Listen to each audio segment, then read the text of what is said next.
in our mobile command center to showcase one of the technologies that our crews can use in the field during good weather and bad. So this really brings our smart grid technology into the palms of our crews' hands when they're restoring power following a storm. This is called Restoration Spatial View, and how this works is this is really a streetscape of the grid.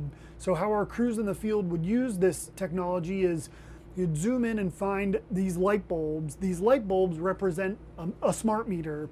So our crews in the field would click on this, find the area where they want to communicate with the meter, and they ping that meter. So the smart grid is now communicating with the thousands of devices that are located on our electric grid to communicate with our multiple diagnostic centers where our customers are with or without power.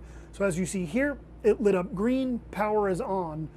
Alternatively, potentially following a hurricane or severe weather, that would light up with a red message saying no power or power is off.